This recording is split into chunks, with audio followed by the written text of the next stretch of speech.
Le nouveau Jerry. Nous sommes en France avec ses jolis pâturages, mais un homme mystérieux vient accélérer la fonte des neiges. Oh non, pas les chèvres! Heureusement, les Spice sont là, pour une raison un peu vague. Non mais vous vous rendez compte? Surveiller les avalanches, on est quoi, des espionnes ou des gardes forestiers? Vous devriez pas aussi enquêter sur la cause de ces avalanches? Que diriez-vous de laisser tomber Jerry et ses missions ennuyeuses pour nous concentrer sur ce qu'il y a de plus important? Et ce n'est qu'au bout de 3 épisodes qu'on commence à voir nos héroïnes faire les magasins. Ça paraît une éternité. Mais Jerry s'immisce. C'est fabuleux! Oui, il est peut-être un petit peu trop collant pour faire du snowboard. D'abord, ça ne vous regarde pas! Organisation secrète! Et à peine ont-elles le temps de se plaindre qu'elles sont avalées par... C'est une télé, ça? Sinon, est-ce qu'elles viennent d'être aspirées dans la matrice, là? Tout ce qu'elles vivent après n'est que l'œuvre d'un monde virtuel dont elles doivent s'échapper? Ça aurait été cool! Mais non, ce n'est qu'un moyen de transport considéré comme banal. Elles veulent un peu gueuler, mais se rendent compte qu'elles ont changé d'abonné. Bonjour les filles, je suis Max Smith, le nouveau patron du Whoop. Ah oui, on se souvient tous comment Max Smith est devenu le fer de lance de cette série. Jerry semble confirmer cette passation, même s'il vaquait à ses chaperonnages tranquillement tout à l'heure. Je dis juste, si nos héroïnes étaient intelligentes, elles se poseraient quelques questions. J'arrive pas à m'y faire, Jerry à la retraite? Après tout ce temps qu'on a passé à connaître ce personnage...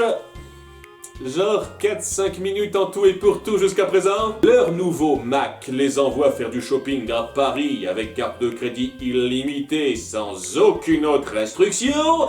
Et là non plus, elle ne se pose pas de questions. Mac, oh c'est le meilleur! Je suis d'accord avec toi, Clover. Il est très fort et tellement intelligent. Tellement intelligent de nous confier du fric pour rien. Alex veut appeler Jerry pour lui acheter un cadeau. On voulait juste savoir ce qui vous ferait plaisir comme cadeau. Désolé, je ne peux plus rien pour vous, je suis à la retraite.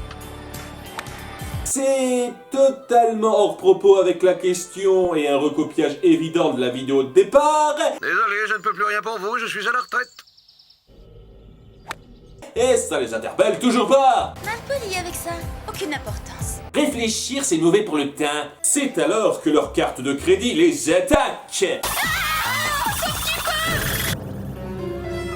Leur pire cauchemar devient réalité. La carte téléguidée maléfique est détruite à la méthode fille et nos héroïnes viennent rapporter l'incident à leur nouveau patron. Vous n'êtes pas sérieuse? On est tout ce qu'il y a de plus sérieuse malheureusement. Ça vous choque pas qu'on ait failli se faire hacher menu par une simple carte de crédit? Alex, Mac est un agent expérimenté. Il a probablement vécu tellement de situations dangereuses. Toujours aucun soupçon. Il leur offre une voiture de sport pour rentrer en guise d'excuse. C'est totalement génial, non? Il est vraiment incroyable, ce Mac. Je dirais, il a un cerveau, une élégance, un charme, une silhouette. Qu'est-ce que t'attends pour retourner lui sucer la queue? Cela dit, je comprends que tu le trouves intelligent vu le niveau standard de cet épisode, mais grâce au puissant pouvoir du timing, elle s'arrête faire des emplettes juste avant que... Je me demande bien ce qu'a pu causer ça. Vraiment, je ne vois pas du tout d'où ça pourrait venir. Sam analyse les empreintes. Une empreinte digitale appartenant à un criminel qui s'appelle Tim Scan. Il faut prévenir Mac. D'abord, on a eu droit à la carte de crédit tueuse et maintenant l'explosion. À mon avis, ce Tim veut sa peau. Pourquoi il aurait piégé une carte de crédit qui était pas censée être pour lui? S'il vous plaît les filles, restez avec moi dans le monde des gens qui réfléchissent. Mais Mac n'est pas au bureau et les filles fouillent naturellement ses affaires.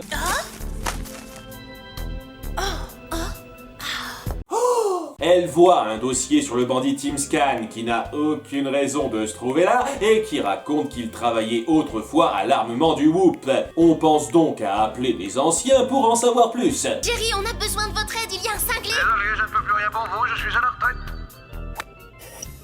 Il a un de ces toupets. Un vrai toupet nous répondre en faisant tourner la même vidéo en boucle. J'imagine qu'on ne peut se fier qu'à Mac, il est tellement intelligent. C'est alors que TeamScan débarque et les attaque directement. Cet épisode en a un peu marre de la subtilité, je vois. Et nos héroïnes doivent lui échapper dans un whoop entièrement désert. Car pourquoi laisserait-on quelqu'un pour surveiller les locaux? On devrait emprunter un de ses engins pour lui échapper.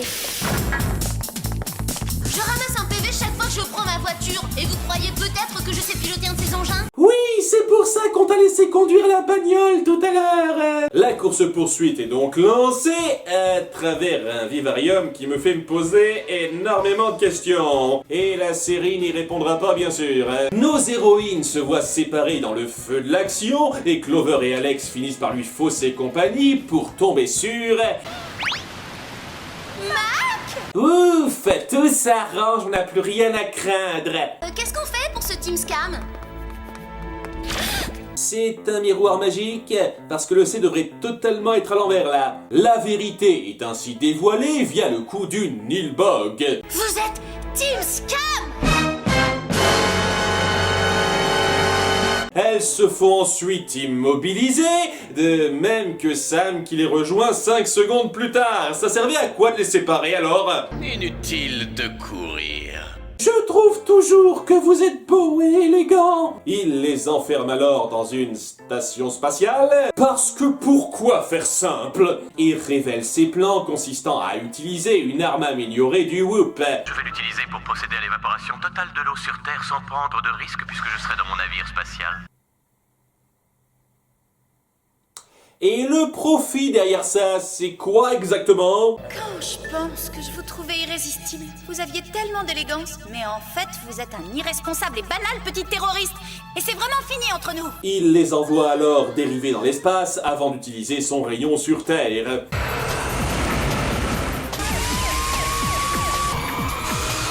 Sachant qu'il devrait normalement tuer ces gens-là, vu que le corps humain ne survit pas sans les 60% d'eau liquide qu'il compose. Mais je vois pas pourquoi j'espère une représentation adéquate de la science dans cette série. En dérivant, nos espionnes croisent leur vrai patron.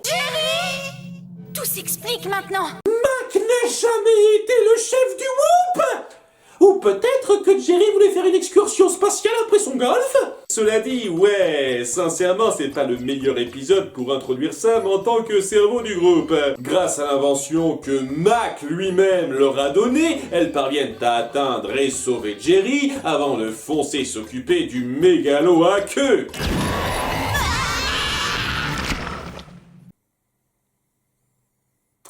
Je crois qu'on tient notre fétiche du jour.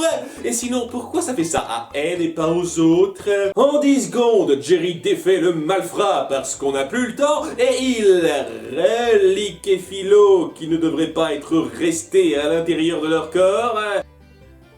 À nouveau, faut pas chercher la science. Comme d'hab, tout se défait hors champ par ellipse et nos héroïnes sont contentes de retourner à leur quotidien. C'est difficile à admettre, mais il commençait presque à me manquer ce vieux. Je veux dire, cet adorable senior. Pourquoi j'ai l'impression que ça va être un sujet de gag récurrent? Mais le concerné est reparti en mode papa poule. Vous allez entraîner la brigade canine du Whoop dans sa totalité. Cela, évidemment, après avoir fini vos devoirs, rangez vos stores, triez quelques dossiers, puis éventuellement... Ça va recommencer. On ne verra pas vos paternels de toute la série autant que je joue ce rôle.